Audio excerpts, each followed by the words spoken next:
तो जय श्री कृष्णा मित्रों, मेरा नाम है पाल। तो स्वागत है आपका हमारे चैनल मोटिव स्टडीज में। तो यह वीडियो उन चमन चूतियों के लिए है जिन्होंने अपना पूरा 11th बर्बाद कर दिया और 12th में उनको याद आता कि यार मैंने इस साल नहीं पढ़ा तो मैं तो पूरा ही दग जाऊंगा। मैं भी उन चमन चूतियों में से एक हूँ। एक्चुअली इन चमन चूतियों की कोई गलती नहीं होती, क्योंकि हर चमन चूतियों के पीछे एक महाचूतिया टीचर होता है जो बोलता है कि first year is a rest year. मेरा टीचर भी ऐसा ही महाचूतिया था। अरे बाप रे, ये तो धोती खोल रहा है।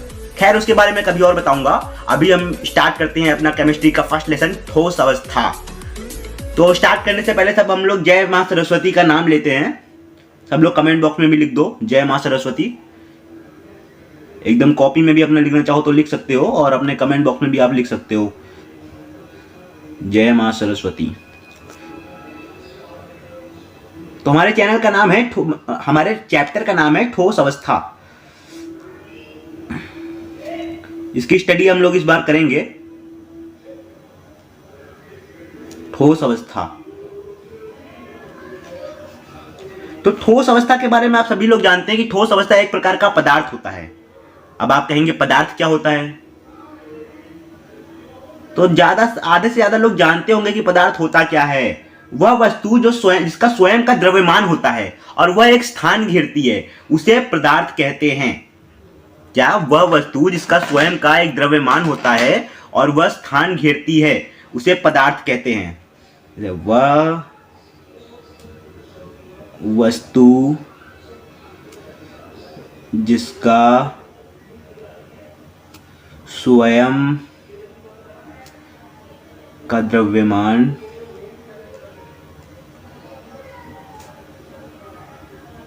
होता है और वह स्थान घेरती है,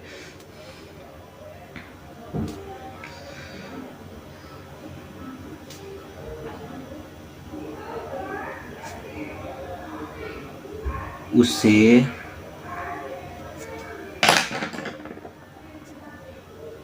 पदार्थ कहते हैं।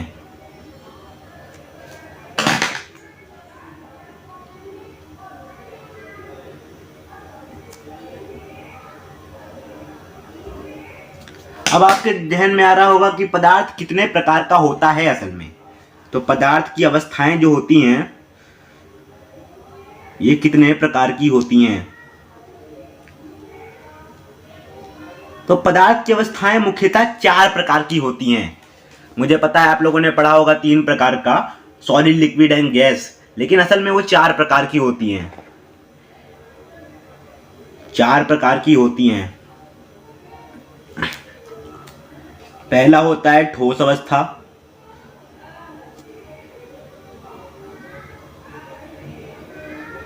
दूसरा होता है द्रव अवस्था,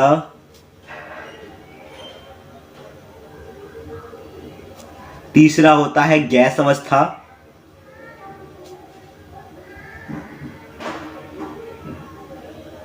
और चौथा होता है जो आप लोगों ने जल्दी नहीं पढ़ा होगा, मैंने भी नहीं पढ़ा था, मैंने अभी जल्दी इसको पढ़ा है, प्लाज्मा अवस्था।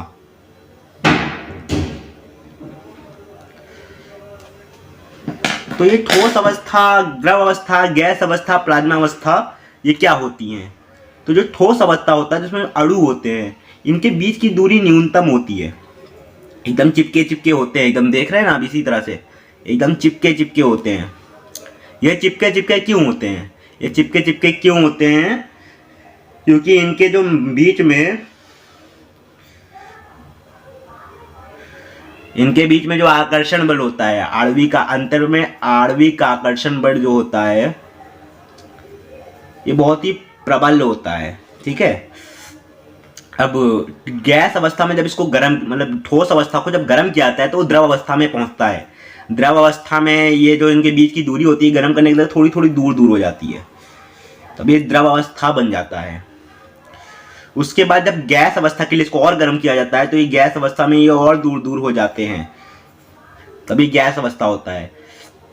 लेकिन जब ये उसको और गर्म किया जाता है, और गर्म किया जाता है, तो इसमें ये अणु बचते ही नहीं है, एकदम ब्लैंक एरिया। इसी को हम कहते हैं प्लाज्मा अवस्था। तो समझ में आया आप लोगों को? समझ में आ गया होगा। तो हम लोगों को इसमें से कुछ नहीं पढ़ना है, केवल ठोस अवस्था के बारे में पढ़ना है, क्योंकि चैप्टर का नाम ही ठोस अवस्था है। बाकी का हम क्यों पढ़ें?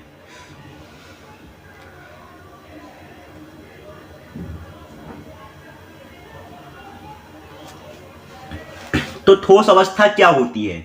पदार्थ की वह अवस्था जिसका अणुओं के मध्य प्रबल आकर्षण बल होता है। पदार्थ की वह अवस्था जिनके अणुओं के मध्य प्रबल आकर्षण बल होता है उसे ठोस अवस्था कहते हैं। किसे कहते हैं? पदार्थ की वह अवस्था जिसके अणुओं के मध्य प्रबल आकर्षण बल होता है उसे ठोस अवस्था कहते हैं तथा इनके पदार्थ और आकार आयतन निश्चित होते हैं। इसका पदार्थ का आकार और आयतन निश्चित होता है, उसे ठोस अवस्था कहते हैं और ये असंपीड़ित होती है। यह असंपीड़ित भी होती है। तो हम लोग लिख लेते हैं। चलिए पहला पॉइंट, पहला स्टार डालते हैं हम लोग। पहला स्टार नंबर 1। स्टार नंबर 1 क्या है? पदार्थ की वह अवस्था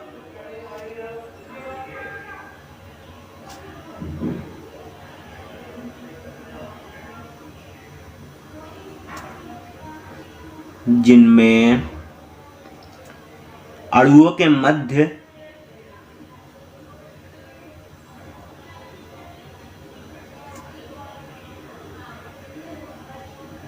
प्रबल आकर्षण बल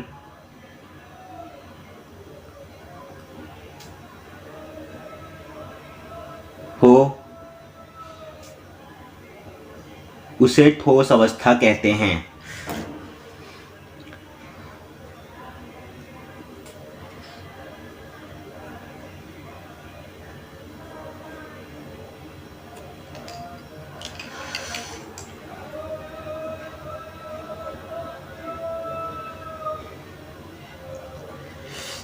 तो पदार्थ की वह अवस्था जिनमें अणुओं के मध्य प्रबल आकर्षण बल कार्य करता है उसे ठोस अवस्था कहते हैं। Point number 2, star number 2। Point की आदत पड़ी हुई है मुझे। एक टीचर पॉइंट ही करवाता था, मतलब वो स्टार नहीं बोलता था, वो पॉइंट वाइज ही करवाता था सब। तो वो पॉइंट पॉइंट पॉइंट दिमाग में घुसा हुआ है। तो इन पदार्थों का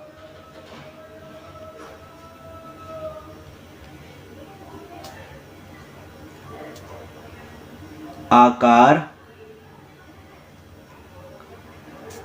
व आयतन निश्चित होता है।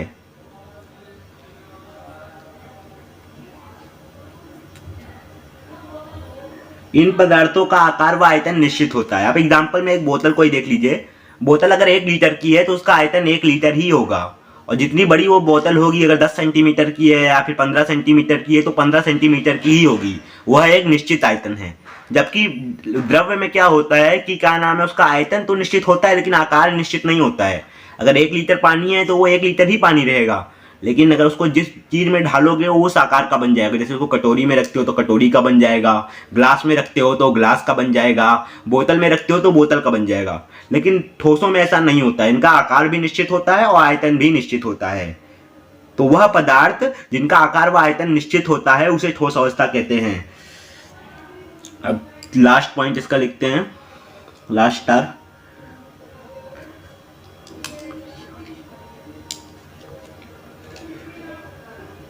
ठोस अवस्था जो होती है,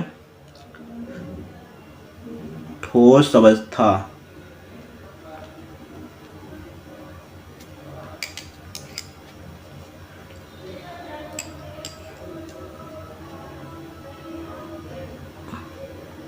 असंपीड्य होती है।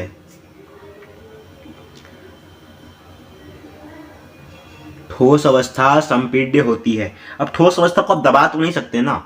आप किसी भी बोतल को उठा के देख लीजिए, क्या वो पिचकती है? या तो वो टूट जाएगी सीधे सीधे, पिचकेगी तो नहीं ना। तो वही मैं कहना चाह रहा हूं, ठोस अवस्था असंपीड्य होती है, इसको हम दबा नहीं सकते।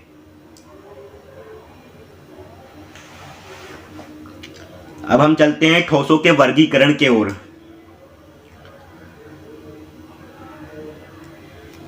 ठोसों का वर्गीकरण, हेडिंग डाल लीजिए, ठोसों का वर्गीकरण।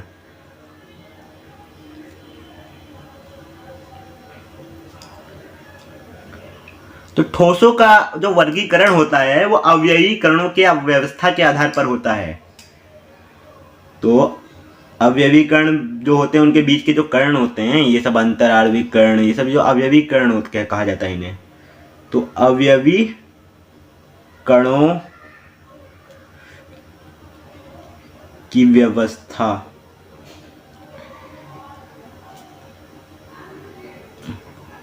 के आधार पर ठोस दो प्रकार के होते हैं।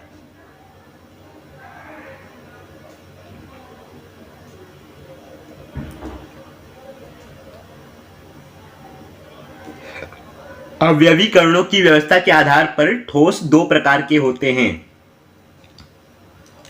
पहला क्रिस्टलीय ठोस,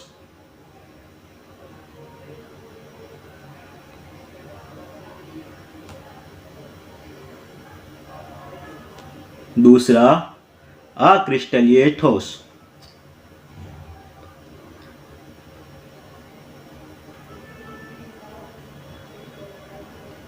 ठीक है, अवयवी कणों की व्यवस्था के आधार पर ये जो ठोस होते हैं यह दो प्रकार के होते हैं, एक क्रिस्टलीय ठोस, एक अक्रिस्टलीय ठोस। ठीक है, तो यह क्रिस्टलीय ठोस और अक्रिस्टलीय ठोस क्या होता है यह हम चलिए समझते हैं। यह क्रिस्टलीय ठोस और अक्रिस्टलीय ठोस क्या होता है, तो हम लोग चलिए हेडिंग डाल लेते हैं क्रिस्टलीय ठोस। हेडिंग डालते हैं क्रिस्टलीय ठोस।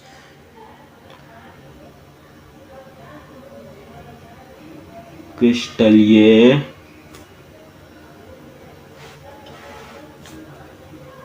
ठोस, हेडिंग डाल ली क्रिस्टलीय ठोस। कर राइटिंग को इग्नोर करना, बहुत ही कबाड़ राइटिंग है मेरी, क्या ही करें।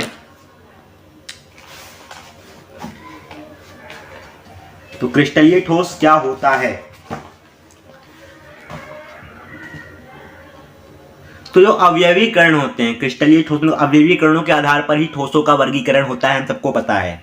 तो जो अवयवी कण होते हैं वो क्रिस्टलीय ठोस में एक लाइन से लगे होते हैं। ठीक है, अब तुम देखो, अगर तुम प्रेयर में खड़े होते हो, अगर तुम फॉर एग्जांपल देखना चाहो तो तुम प्रेयर में खड़े होते हो तो कैसे खड़े होते हो, लाइन वाइज खड़े होते हो। क्लास 8 की लाइन इस तरह से, क्लास 7 का रो इस तरफ से, क्लास 6 का रो इस तरफ से। हाँ, लाइन और रोज के बाद क्या नाम है, अकॉर्डिंग ही तो खड़े होते हो। और वही जब इंटरवल होता है तो सब लोग इधर उधर घूम रहे हो, कोई उसके साथ घूम रहा है तो कोई उस लड़की के साथ घूम रहा है तो कोई इस लड़के के साथ घूम रहा है, तो वो बिखरे हुए होते हो जब इंटरवल होता है। लेकिन जब प्रेयर हो रहा होता है तो क्या नाम है, तुम लोग एक रो में खड़े होते हो। तो क्रिस्टलीय ठोस में जो अवयवी कण होते हैं वो एक निश्चित एक रो में खड़े होते हैं, एक निश्चित क्रम में खड़े होते हैं। ठीक है, तो इसका पहला पॉइंट हम लोग लिख लेते हैं।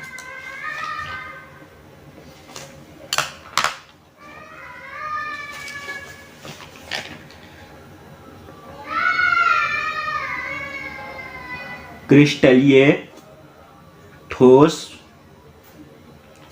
में अवयवीकरण एक निश्चित क्रम में होते हैं।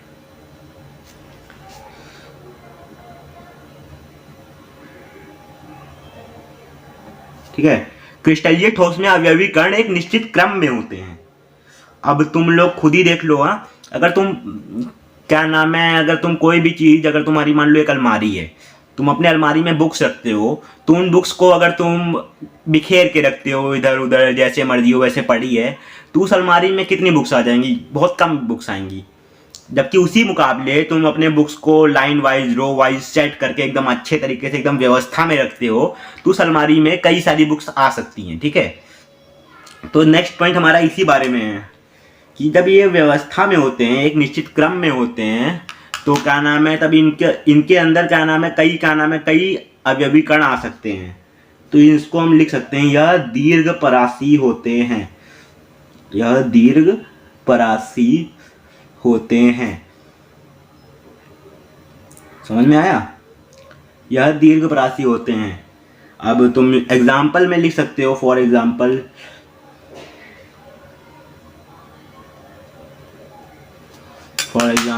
तुम एग्जाम्पल हमेशा याद रखना, क्योंकि क्वेश्चन जो इससे क्या नाम है इस चैप्टर से बनते हैं। देखो 5 से 7 नंबर के क्वेश्चन इस चैप्टर से आते हैं बोर्ड एग्जाम में। 5 से 7 नंबर के क्वेश्चन इस चैप्टर से आते हैं बोर्ड एग्जाम में।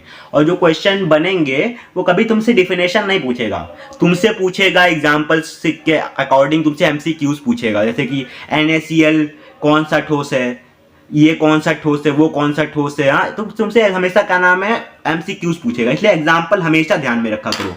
तो क्रिस्टलीय ठोस का एग्जाम्पल जैसे NaCl कॉमा Na2SO4 कॉमा चीनी, ये सब क्रिस्टलीय ठोस हैं। अब क्वेश्चन कैसे पूछ देगा, जैसे कि एक क्वेश्चन आया था कि NaCl कौन सा ठोस है, तो क्या नाम है, ऑब्वियसली ये क्रिस्टलीय ठोस ही है, क्रिस्टलीय ठोस ही है ना। ठीक है, अब अक्रिस्टलीय ठोस,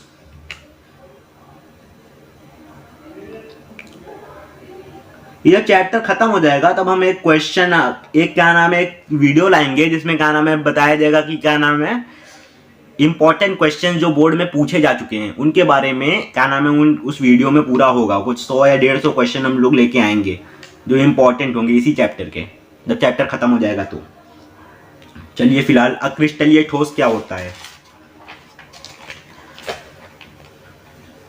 तो वही हमने बताया था कि अवयवीकरण अक्रिस्टलीय ठोस में, जैसे क्रिस्टलीय ठोस में अवयवीकरण एक निश्चित क्रम में होते थे, और वही उसी का उल्टा अक्रिस्टलीय ठोस में होता है।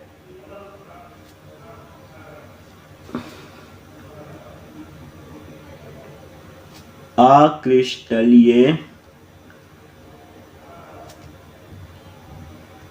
ठोस में अवयवीकरण एक निश्चित क्रम में नहीं होते हैं।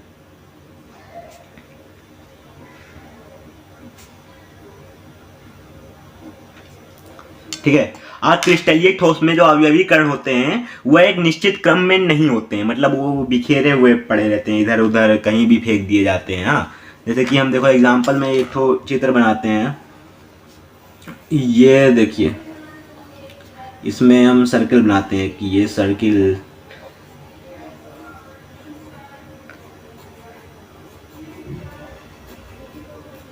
ये बॉक्स सर्किल और स्क्वायर, सर्किल और रेक्टेंगल। हाँ, तो ये एक निश्चित क्रम में ही तो है कि क्या नाम है एक के बाद एक के बाद एक के बाद एक। देखिए उसके बाद यहाँ पे यही है सारा, वही है क्या कहते हैं सारा, यहाँ पे रेक्टेंगल ही है, यहाँ पे सारा सर्कल ही है, यहाँ पे फिर सर्कल है। तो ये हमारा एक निश्चित क्रम में ही है, तो इसको हम कह सकते हैं यह क्रिस्टलीय ठोस है।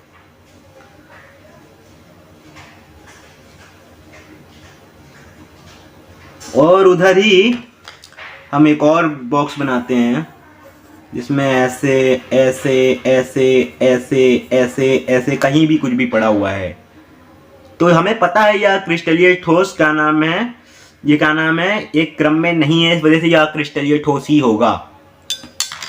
तो यहाँ पे हम लिख देते हैं अक्रिस्टलीय ठोस। समझ में आ रहा है ना।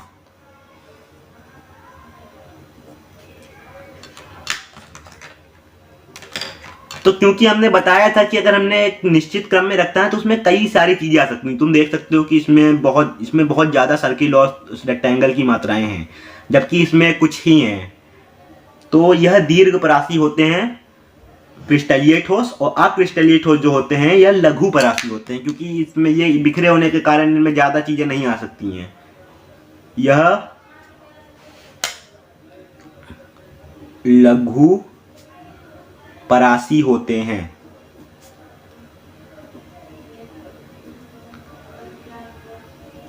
ठीक है, यह लघु परासी होते हैं। अब हमको समझ में आ रहा होगा कि क्या नाम है क्रिस्टलीय ठोस क्या होते हैं, अक्रिस्टलीय ठोस क्या होते हैं। अक्रिस्टलीय ठोस का जो एग्जाम्पल होते हैं, फॉर एग्जाम्पल अक्रिस्टलीय ठोस के जो एग्जाम्पल होते हैं वो होते हैं जैसे कि पॉलीथीन,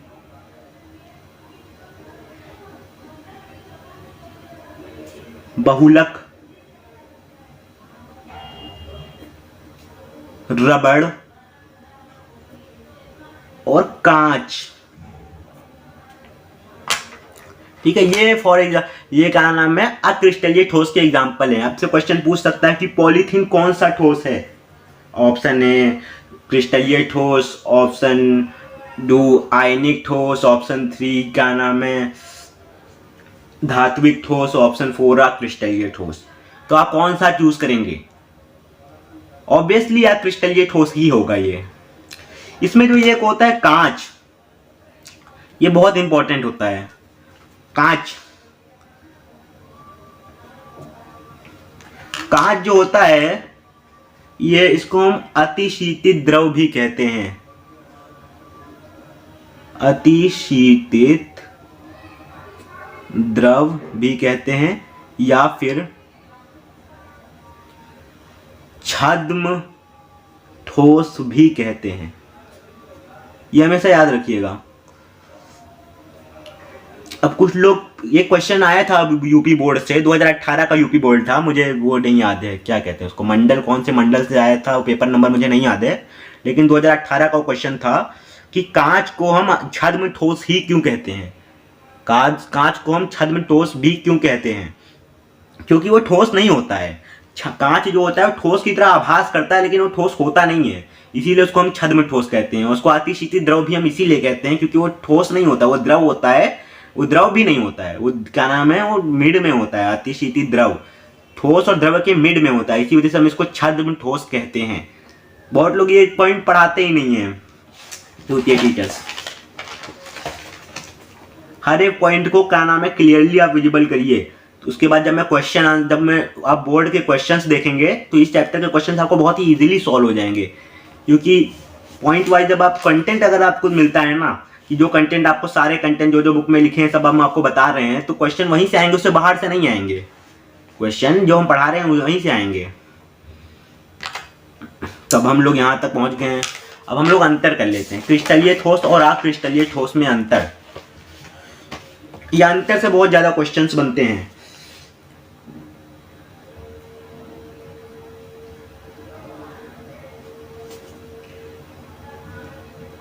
क्रिस्टलीय ठोस तथा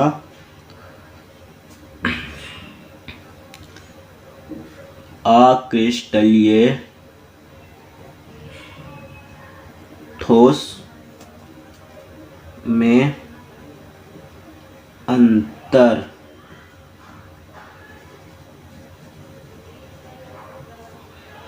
क्रिस्टलीय ठोस तथा अक्रिस्टलीय ठोस में अंतर। ठीक है, तो अंतर हम लोग किसके आधार करेंगे? आकार के आधार पे। सबसे पहले हम लोग करेंगे अंतर आकार के आधार पे अंतर करेंगे, आकार के आधार पे। तो आकार के आधार पे जो क्रिस्टलीय ठोस होते हैं इनका एक निश्चित आकार होता है। ठीक है, क्रिस्टलीय ठोस एक निश्चित ज्यामिति में होते हैं। जो क्रिस्टलीय ठोस होते हैं वह एक निश्चित ज्यामिति में होते हैं, अर्थात एक निश्चित आकार में होते हैं। और जो अक्रिस्टलीय ठोस होते हैं, अक्रिस्टलीय ठोस अनिश्चित ज्यामिति में होते हैं।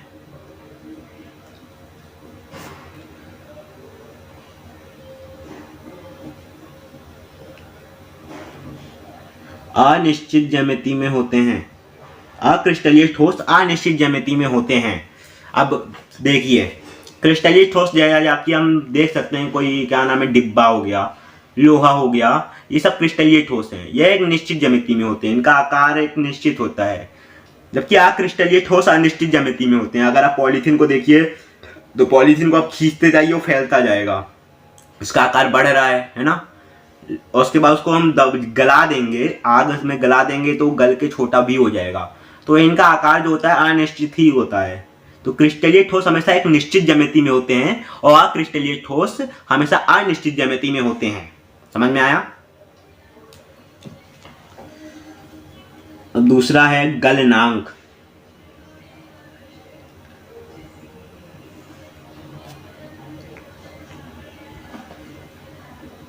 जो क्रिस्टलीय ठोस का जो गलनांक होता है सदैव निश्चित होता है। क्रिस्टलीय ठोस का गलनांक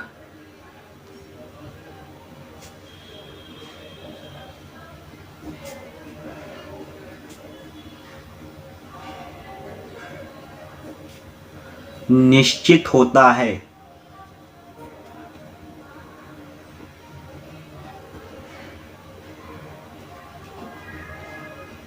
क्रिस्टलीय ठोस का गलनांक हमेशा निश्चित होता है और अक्रिस्टलीय ठोस का गलनांक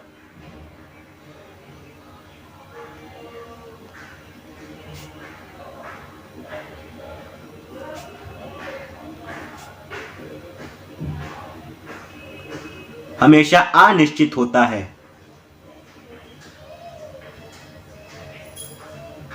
हमेशा अनिश्चित होता है।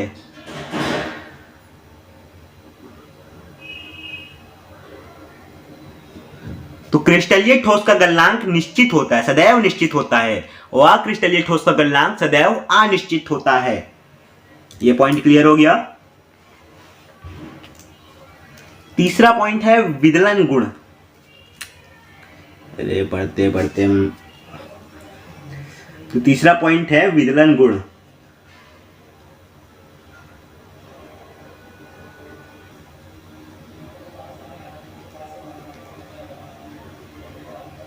ठीक है, विदलन गुण जानने से पहले हम थोड़ा सा आराम करेंगे। हाथ दर्द होने लगा लिखते लिखते।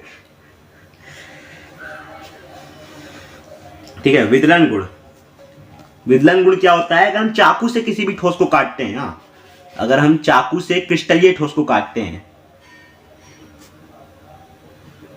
चाकू से क्रिस्टलीय ठोस को काटते हैं तो जो सतह होती है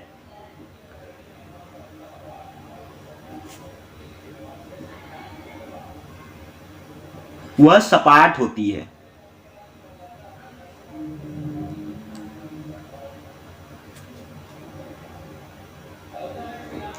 अगर हम चाकू से क्रिस्टलीय ठोस को काटते हैं तो जो सतह होती है वह सपाट होती है, हमेशा सपाट होती है।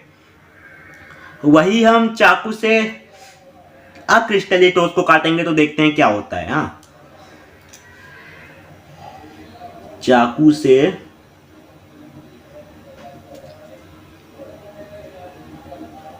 अक्रिस्टलीय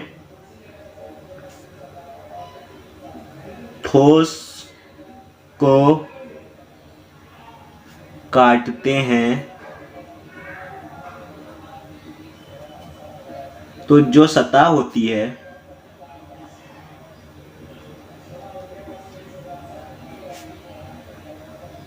वह खुरदुरी होती है।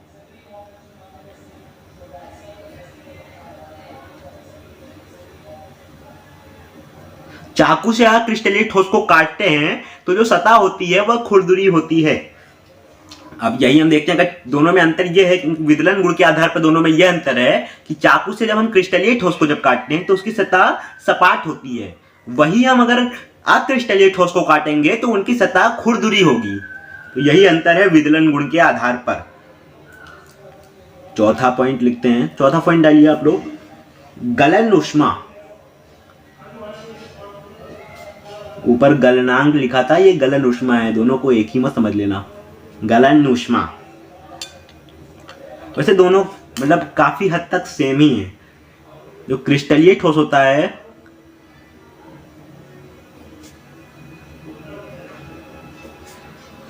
उनकी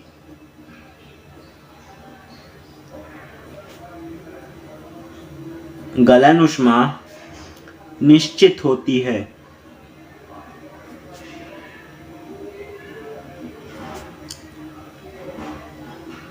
ठीक है, और जो अक्रिस्टलीय ठोस होता है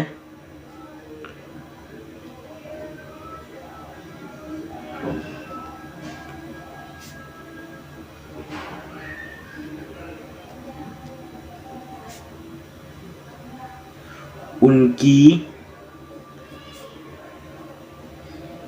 गलन ऊष्मा अनिश्चित होती है। ऑब्वियसली बहुत ही ज़्यादा, मैंने अभी कुछ देर पहले कहा कि ये लोग काफ़ी हद तक ये दोनों सेम हैं।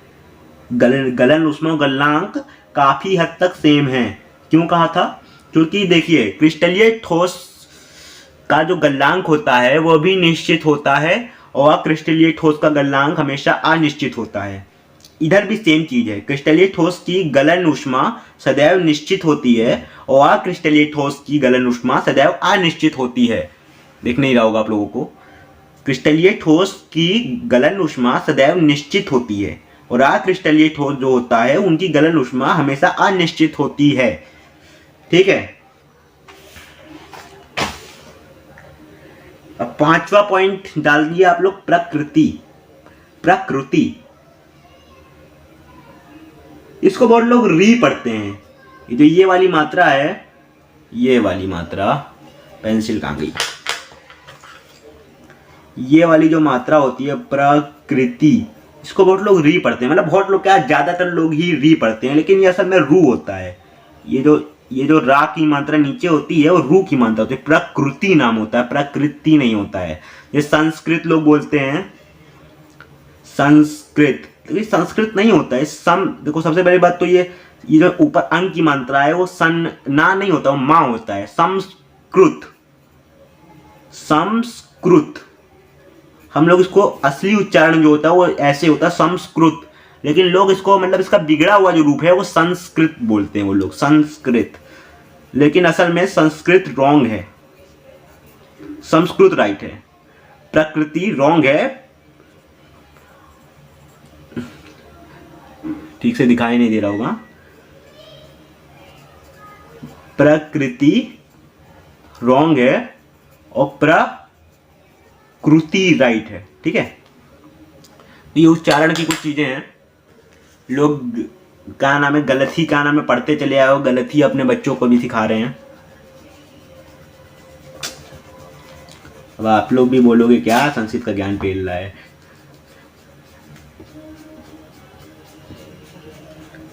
जो पढ़ाने आए वो तो पढ़ाना। तो हम लोग आते हैं प्रकृति की ओर। जो इनकी प्रकृति होती है, तो क्रिस्टलीय ठोस जो होता है,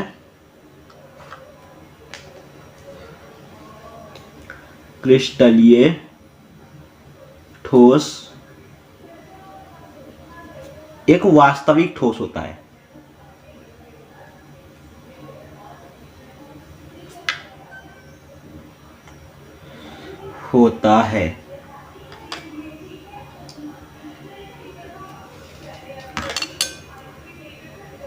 और जबकि अक्रिस्टलीय ठोस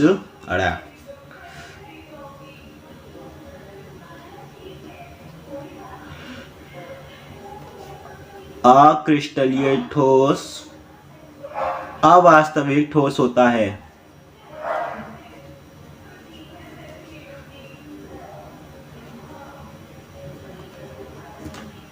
ये मैंने आपको ऊपर बताया भी था कि क्रिस्टलीय ठोस जो होता है वो वास्तविक ठोस होता है, जबकि अक्रिस्टलीय ठोस जो होता है वो वास्तविक नहीं होता है, वो छद्म ठोस होता है। वो ठोस की भांति प्रतीत तो होता है लेकिन वो ठोस होता नहीं है असल में। ठीक है।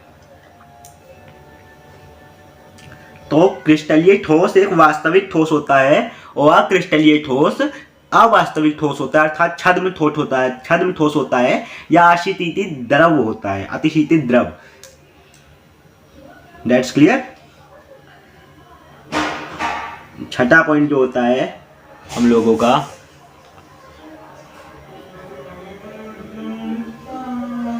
अवयवीकरणों की व्यवस्था। अवयवीकरणों की व्यवस्था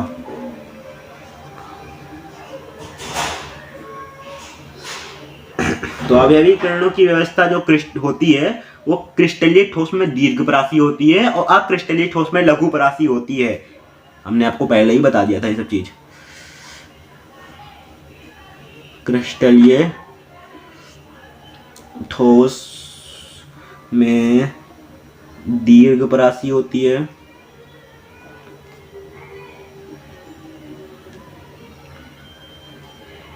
और अक्रिस्टलीय ठोस में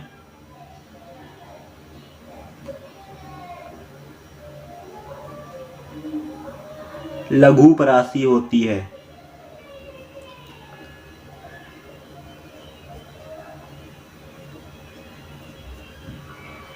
तो गाइस, ये जो कंपेयर हम लोग करा रहे हैं, ये ऐसे ही नहीं करा रहे हैं। कंपेयर कराने का एक बहुत ही रीजन है कि कंपेयर अगर हम कराते हैं तो हमको बहुत सारे पॉइंट्स क्लियर हो जाते हैं, जिससे बहुत सारे क्वेश्चन बनते हैं। जैसे क्वेश्चन हमका बन सकता है कि जो क्या नाम है, क्रिस्टलीय ठोस को अगर हम काटते हैं तो कैसी सतह प्राप्त होती है।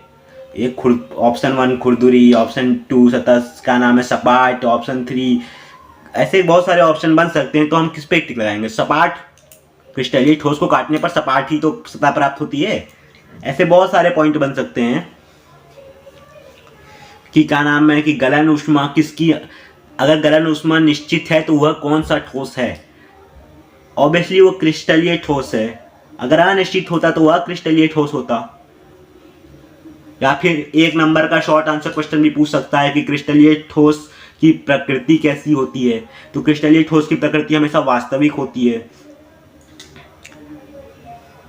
तो ऐसे क्वेश्चंस पूछ सकते हैं। अब लास्ट पॉइंट हम लोग पढ़ लेते हैं, 2 लाइन बची यहां पे। दैशिकता, ठीक है। दैशिकता कैसी होती है इन लोगों की? दैशिकता देखो, हम नेक्स्ट अगले पेज में इसको समझेंगे कि दैशिकता कैसे होती है। देखिए, अगर हम देखिए, ये एक तो हो गया क्रिस्टलीय ठोस। देखिए पेंसिल से दिख रहा है, हाँ अब दिख रहा है। ये हो गया क्रिस्टलीय ठोस। इसमें हम लाइन से सब रखते हैं, गोला, ये हाँ, फिर ये गोला, फिर ये और इधर ये एक हो गया अक्रिस्टलीय ठोस। इसमें हम ऐसे ऐसे ऐसे ऐसे ऐसे ऐसे ऐसे ऐसे ऐसे घुमेट पिमेट के पूरा रखते हैं। हाँ, अगर हम इसको बांटते हैं, ऐसे करके लाइन खींचते हैं, तो क्या ये बराबर है? नहीं बराबर है, ऑब्वियसली नहीं बराबर है, क्योंकि इस तरफ कुछ और है, इस तरफ कुछ और है। ये हमको साफ साफ पता चल रहा है। हाँ, साफ साफ पता चल रहा है कि इस तरफ कुछ और है, इस तरफ कुछ और है। हाँ, तो ये बराबर नहीं होंगे। जबकि हम अक्रिस्टलीय ठोस को अगर बीच से काटते हैं तो ये हमेशा बराबर होंगे, क्योंकि हम जान ही नहीं पा रहे हैं कि क्या नाम है, कैसे क्या है। ये घुमेट उमेट की इतना ऐसे है कि हम पता ही नहीं पा रहे हैं कि इस तरफ बराबर है कि इस तरफ बराबर है। तो यही क्या नाम है, तर्क निकलता है कि जो दैशिकता होती है, लास्ट पॉइंट था दैशिकता।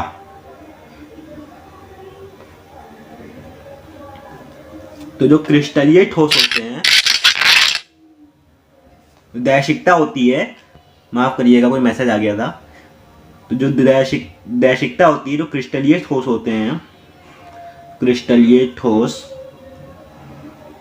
विषम दैशिक होते हैं।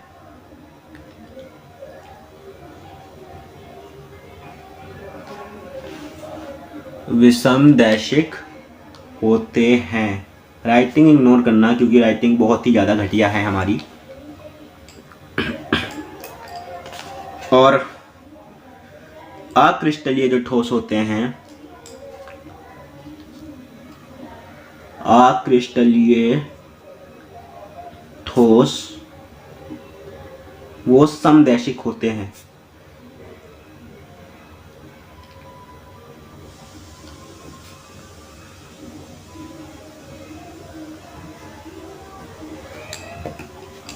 वह समदैशिक होते हैं। क्रिस्टलीय ठोस विषम दैशिक होते हैं और अक्रिस्टलीय ठोस समदैशिक होते हैं। हमेशा याद रखिएगा, क्रिस्टलीय ठोस जो होते हैं वो क्या होते हैं? बोलिए एक बार, कमेंट बॉक्स में लिखिए। क्रिस्टलीय ठोस क्या होते हैं? समदैशिक होते हैं। और अक्रिस्टलीय ठोस विषम दैशिक होते हैं। उल्टा बोल दिया। क्रिस्टलीय ठोस विषम दैशिक होते हैं और अक्रिस्टलीय ठोस समदैशिक होते हैं। कमेंट बॉक्स में लिखिए, क्रिस्टलीय ठोस विषम दैशिक होते हैं और अक्रिस्टलीय ठोस समदैशिक होते हैं। क्रिस्टलीय ठोस विषम दैशिक होते हैं और अक्रिस्टलीय ठोस समदैशिक होते हैं। क्रिस्टलीय ठोस विषम दैशिक होते हैं और अक्रिस्टलीय ठोस समदैशिक होते हैं। समझ में आया? नहीं। कोई बात नहीं है, आगे समझ में आ जाएगा आगे का, जब एक दो बार उसको क्या नाम है रिवीजन करोगे तो समझ में आ जाएगा। अब हम लोग नेक्स्ट पॉइंट पे चलते हैं, क्रिस्टलीय ठोसों का वर्गीकरण। क्रिस्टलीय ठोसों का वर्गीकरण। जैसे ठोस जो प्रकार होते हैं वो अवयवीकरणों के आधार पर बांटे जाते हैं, वैसे क्रिस्टलीय ठोस जो बांटे जाते हैं वो अणुओं पर लगने वाले बल के आधार पर बांटे जाते हैं। ठीक है, तो अणुओं पर लगने वाले बल के आधार पर, अणुओं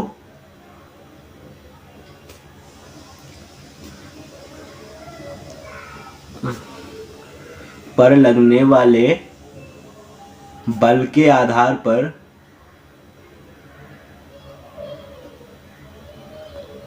अणुओं पर लगने वाले बल के आधार पर यह 4 प्रकार के होते हैं।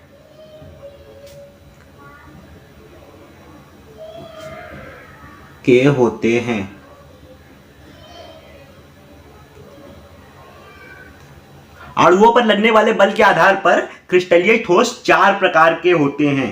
कितने प्रकार के होते हैं? 4 प्रकार के होते हैं। अणुओं पर लगने वाले बल के आधार पर क्रिस्टलीय ठोस 4 प्रकार के होते हैं। पहला हो गया आणविक ठोस, आणविक ठोस। दूसरा धात्विक ठोस,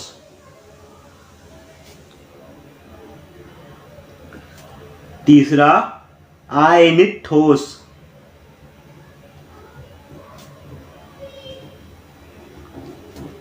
और चौथा सहसंयोजी ठोस।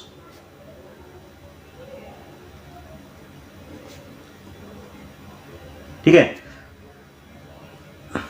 पहला ठोस हो गया आणविक ठोस, दूसरा धात्विक ठोस, तीसरा आयनिक ठोस और चौथा सहसंयोजी ठोस। यह 4 प्रकार के क्रिस्टलीय ठोस होते हैं जो अणुओं पर लगने वाले बल के आधार पर बांटे जाते हैं। ठीक है, तो ये जो चारों प्रकार के ठोस हैं ये हम आपको अगले पार्ट में समझाएंगे, क्योंकि वैसे भी बहुत बड़ी वीडियो हो चुकी होगी। देखते हैं कितनी बड़ी वीडियो, अरे 42 मिनट की वीडियो हो गई, बहुत ज़्यादा बड़ी वीडियो हो गई। इसको हम नेक्स्ट पार्ट में समझाएंगे। तो अभी के लिए इस वीडियो को शेयर करिए। और आपको केमिस्ट्री नहीं समझ में आ रही तो why are you in fear when Parth is here, कुछ ज़्यादा ही अंग्रेजी हो गई। खैर, जय श्री कृष्णा मित्रों, अब मिलते हैं आपको नेक्स्ट पार्ट की ओर। आप भी चले जाइए और मैं भी जा रहा हूँ क्योंकि मुझको बर्तन मांजने हैं।